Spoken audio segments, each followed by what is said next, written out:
Hi everyone, Mikey79 here and welcome to this new deck tech video of Magic Duels. As you can see guys, we're going back to my Grixis deck. There are quite some videos of it. I've been playing this deck for quite a while. And I just keep updating it and fine-tuning it and all things like that, so yeah. With Eldritch Moon, I've updated it again of course, and this is the result. So let's check the deck out. So it's a mill deck. If you've seen previous videos of it, then you probably know that. Anyway, we start off with Jace, Vrynn, Prodigy. Yeah, great card to filter your hand in the early game, and when you get him to flip, then yeah, you all know this one, Jace Telepath Unbound. We get to control the board just a little bit with the +1 ability. That -3 is very relevant in this deck because we play almost, yeah, we just play a lot of instants and sorceries, and the emblem is nice to have in this deck as well, since it's a mill deck.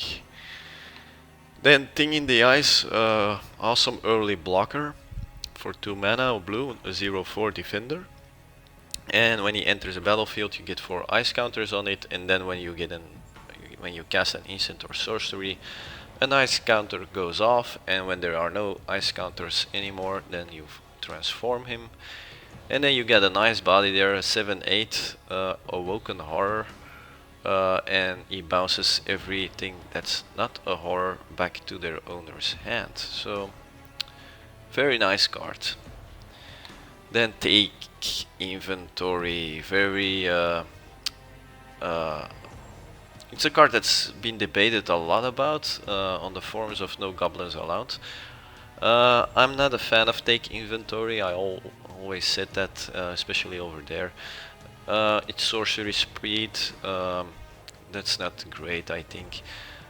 You pay 2 mana, you get to draw 1 card when you play one, and it gets better and better the more there are in your graveyard. Now, the only reason I played this one in this deck above Telling Time is because you get to draw a card. Telling Time doesn't draw a card, you put it into your hand. That's a big difference.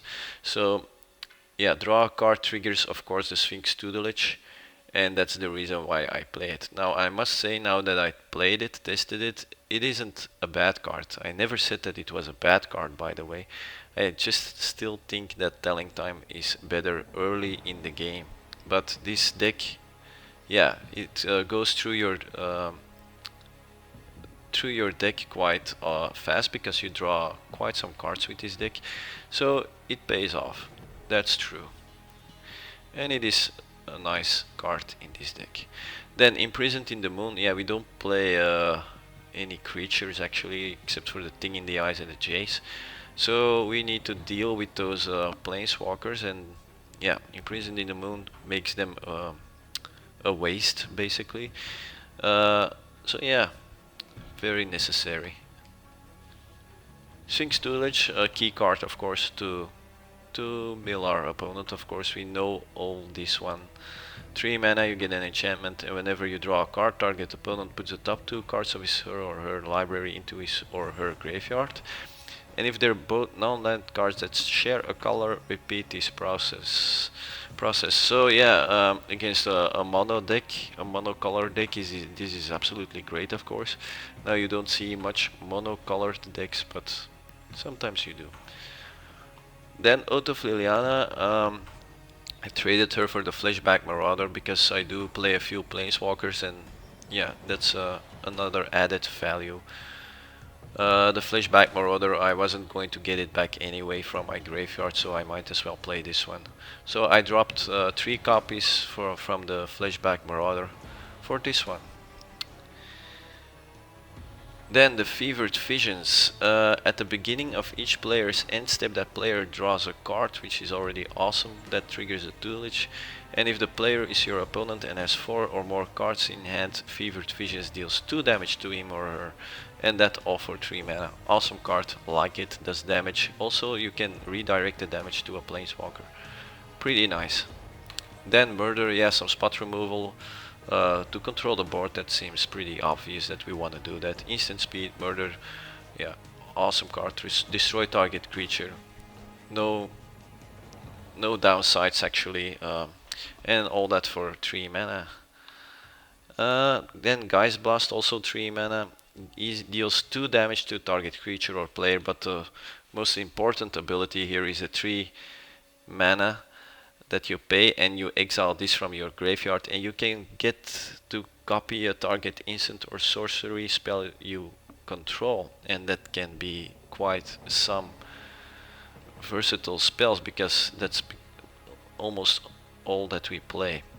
Yeah, if you can copy it to draw with Take Inventory, for example, or this one, you draw a bunch of cards, you trigger the Singstooledge again, or you can, if you don't get there with 1 Radiant Flames, you can copy it, so you can do 6 damage, or you can target player discards. You know, there are infinite possibilities. You can do a lot of things with that, so that's pretty nice. And depending on the circumstances, that's what's gonna decide what you are going to copy. Then the Radiant Flames, yeah, a board wipe. We need to control the board. It is a control deck after all. So 3 mana, and we basically spent. We basically do 3 damage to every creature. Then Collective Defiance, also 3 mana, and he escalate, and every time you pay the escalate cost, you can choose an option more. First option, target player discards all the cards in his or her hand and draws that many cards. Awesome with the Singstooledge, of course, again. Then Collective Defiance deals 4 damage to target creature, or deals 3 damage to target opponent. So you can burn your opponent away, you can get rid of a creature. Pretty awesome all-round card. Then Comparative Analysis, 4 mana at instant speed. You wanna try to play it for the search cost, of course, and you get to draw 2 cards. Then Talent of the Telepath is a card that went in, went out, went in, went out. Now it's back in. So yeah, it's a bit of a wild card, I guess. You pay 4 mana, and target opponent reveals the top 7 cards of his or her library. You may cast an instant or sorcery card from among them without paying its mana cost, and then that player put the rest into his or her graveyard. And if you got Spell Mastery, you can play 2 of those cards. Now, it all depends. Now, you mill him for 7 in this deck, that's already a good thing. Now, the second thing is your opponent might not be playing that much instants or sorcery, so yeah, if you need a solution, this is not the card to play, because you can't depend on a board wipe from your opponent, for example. If you want to play this, when I play this, I just play this to mill him for 7. Nothing more, nothing less, and all the rest is extra. If I get to play an awesome instant or sorcery, okay, that's a plus, but I don't count on it. I just play it to mill him. Then the Languish, another board wipe, and the 2 copies of it. All creatures get -4/-4. Still great card. And then we get to our other planeswalkers. Jace, Unraveler of Secrets. Yeah, +1 card advantage, -2 board control, and yeah, the ultimate is maybe not game winning, but pretty damn annoying for your opponent to play around. And then Ob Nixilis Reignited draws a card, +1, a bit the same as Jace. -3, also a bit the same as Jace because it controls a board, and -8 will win you the game. And then Chandra, another card that has synergy with the Singstooledge. All planeswalkers that I play do. Yeah, you can start attacking and kill them with the 3/1s, or discard all the cards in your hand and then draw that many cards +1. So yeah, you get a bunch of triggers on your Singstooledge. And then the -X is a board wipe as well.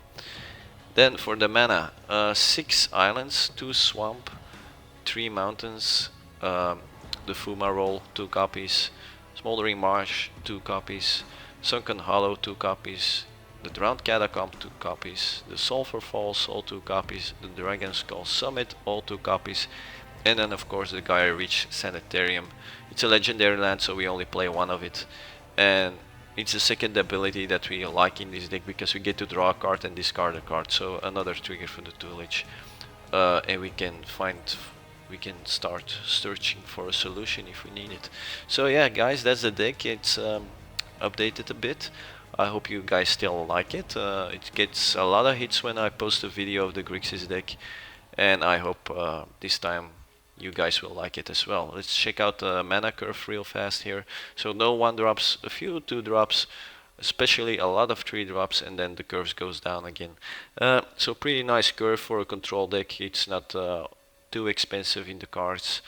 Yeah, pretty nice. You will always be able to play your game with this deck because it isn't too expensive to play. Now, anyway, that's the deck tech video for you guys. I hope you liked it, and I hope I'll see you at the gameplay video. Bye bye guys, have a nice day. See you then.